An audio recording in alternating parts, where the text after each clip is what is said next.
So now we have talked about the charging and discharging behaviors in the RC circuit. Now let's look at the, the filtering property. So it turns out our RC circuit can also work as a low-pass filter in AC.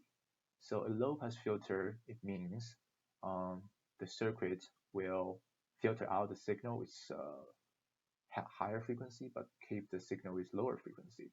So the way we define higher or lower frequency is by defining this cutoff frequency, which is omega c here. It equals to 1 over RC.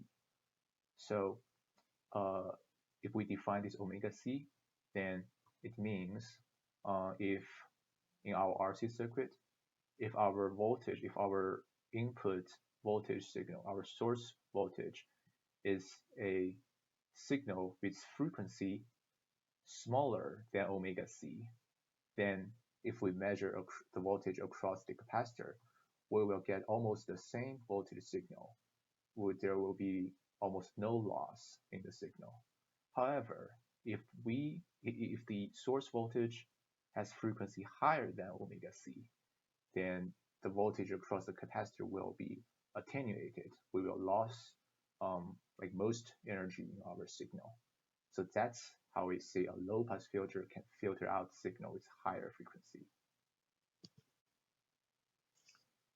So to understand how this low-pass filtering work for RC circuit, we can look back at the example of our voltage divider circuit here. So as we know, for voltage divider circuit, the voltage on each resistor is defined by this equation here. It's related to their resistance, the portion of the resistance. So similarly, we can take this form of the equation in our RC circuit.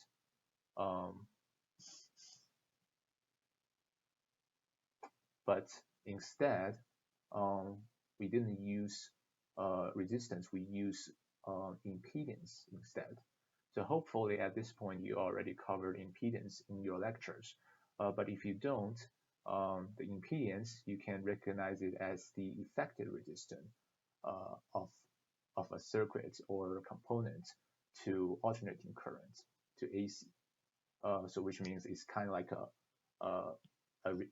a resistance under AC circuits.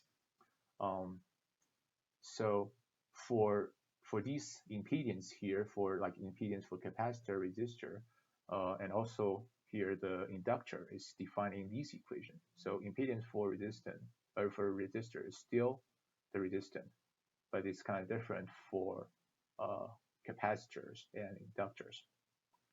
And in these equations, the omega here is the analog frequency, which is in the units of radian per second.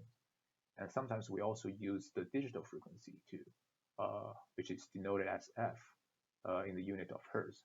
And the relationship between omega and f is following this equation here. So now we have our voltage, like the voltage, the relationship between the input voltage and the capacitor voltage. And if we evaluate these equations, here, like if we plug in those impedance into our equations, we will finally derive a relationship like this. So you see the capacitor is equal to a factor times our input voltage. And you see in this factor here, our omega, the frequency of the input voltage, is in the denominator, which means if the frequency of the input voltage increases, this factor here, this fraction here, will decreases, which results in the decreasing of our capacitor voltage. So if your input frequency is higher, then our capacitor voltage will be lower. So that's kind of explain why our RC circuit can filter out input voltage with higher frequency. It's just because of this equation here, and vice versa. If our input frequency is lower, then our capacitor voltage will be higher. So that's kind of the reason of the filtering property.